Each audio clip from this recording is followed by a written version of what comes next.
পূর্ব বর্ধমান জেলার বর্ধমান শহরের 23 নম্বর ওয়ার্ডের আজিরবাগান এলাকায় একটি তৃণমূল কংগ্রেসের পার্টি অফিস থেকে শুক্রবার রাতে বিপুল পরিমাণ নথি উদ্ধার হওয়ার ঘটনায় ব্যাপক চাঞ্চল্যের সৃষ্টি হয়েছে। উদ্ধার হওয়া নথির মধ্যে রয়েছে ভোটার স্লিপ, আধার কার্ড, রেশন কার্ড, বাড়ির দলিল সহ একাধিক গুরুত্বপূর্ণ কাগজপত্র। স্থানীয় বিজেপি নেতৃত্বের অভিযোগ, পার্টি অফিস খোলার পর একটি আলমারি থেকেই সমস্ত নথি উদ্ধার হয়। বিষয়টি সামনে আসতেই এলাকায় রাজনৈতিক তরজা শুরু হয়েছে। বিজেপির বুথ সভাপতি মনোজ সাউ দাবি করেন, তৃণমূলের পার্টি অফিসের আলমারি থেকে বহু মানুষের রেশন কার্ড, ভোটার স্লিপ, আধার কার্ড ও বাড়ির দলিল উদ্ধার হয়েছে।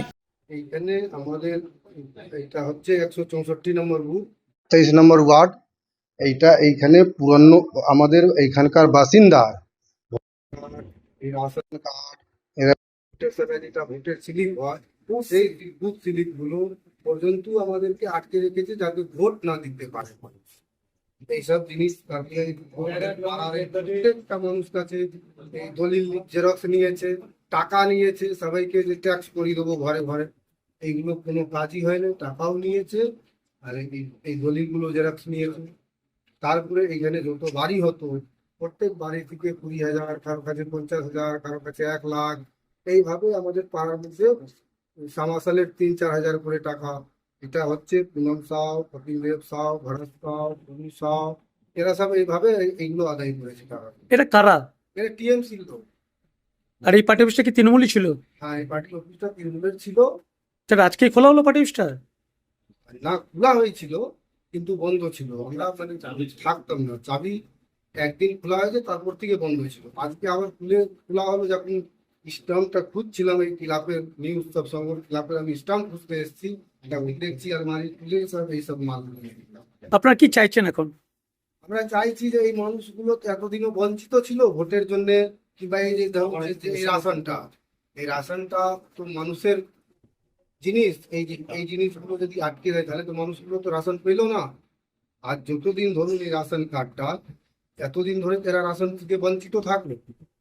পুলিশ প্রশাসনকে জানিয়েছেন? প্রশাসনকে ফোন করেছি, উনি বললেন আমি দেখছি, গাড়ি যদি থাকে আমি পাঠিয়ে দেবো। কার নেতৃত্বে চলতো এই পার্টি অফিস? এই পার্টি অফিসটা আমার পরিচয়। আমার নাম মনোজ সাউ, আপনি? ভারতীয় জনতা পার্টির 164 নম্বর বুথের বুথ সভাপতি। সাধারণ মানুষের কাছ থেকে বাড়ি পাইয়ে দেওয়ার নাম করে টাকা নেওয়া হতো বলেও অভিযোগ করেছে। বিষয়টি পুলিশকে জানানো হয়েছে। তিনি আরও অভিযোগ করেন, তৃণমূলের স্থানীয় নেতা দিলীপ সাউ, ভারত সাউ সহ আরও কয়েকজন নেতা এই ধরনের কাজে যুক্ত ছিলেন। ঘটনার নিরপেক্ষ তদন্তের দাবি জানিয়েছে বিজেপি। আমাদের এইখানে পার্টি অফিস, আমি তো বাইরে ছিলাম, তারপরে যাচ্ছে আজকে খোলা হবার পরে যখন এই আলমারি খুলছে তখন দেখছে অনেকগুলো রঙের ডিব্বার মধ্যে রেশন কার্ড, ভোটার কার্ড, এই স্লিপ, এইগুলো সব রঙের ডিব্বার মধ্যে ভর্তি ছিল।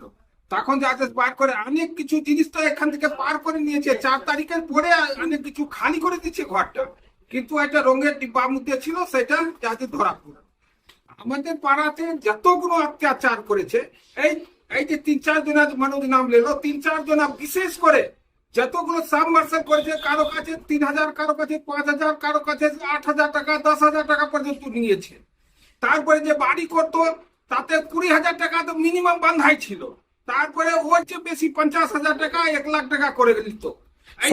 সরকারি বাড়িতেও কি কাটমানি ছিল? সরকারি বাড়ি যে ছিল প্রকল্প, সেতেও কাটমানি ছিল? কাটমানি করতো। তারপরে যাচ্ছে এরা সব যাচ্ছে এখানে বসে মানে মুরগি মাংস, ফিস্টি, এইগুলো সব ডেলি চলতো এইরকম করে, মানে পুরো পাড়াকে জ্বালিয়ে রেখে দিয়েছে এরা সব। এখন কি তারা কোথায়? এখন সব ঘরে আছে, ওখানে সব ঘরে আছে। মানে এখানে আমাদের লোক কারো কিছু বলে না, সব এখানে আছে, একসঙ্গে আছে। এখানে আমাদের সঙ্গে ওরা আসতে চাইছে, যোগাযোগ করছে যে কোনো রকম ঢুকে যায় এরকম। তার মানে এখন ওরা পলাতক? পলাতক নাই, আছে, এখানে আছে। আপনারা কি চাইছেন এখন? আমাদের বিচার চাইছি যে আমাদের যত জনের কাছ থেকে টাকা নিয়েছে ফেরত দিয়েছি। আপনার নাম? রাম কার্সি।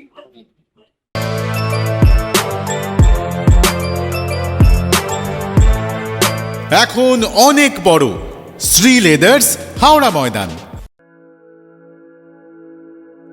আপনি কি জটিল কিছু সমস্যায় ভুগছেন? সমাধান পেতে চান? যোগাযোগ করুন প্রখ্যাত জ্যোতিষ ও তান্ত্রিক মনসারাম ভট্টাচার্যের কন্যা মনসা কন্যার সাথে। প্রখ্যাত জ্যোতিষ ও তান্ত্রিক মনসা কন্যা হাওড়া জানবাড়ি ও হাতিবাগানের নিজস্ব মন্দিরেও বসেন। যোগাযোগ 9830106967 আর 9239655323।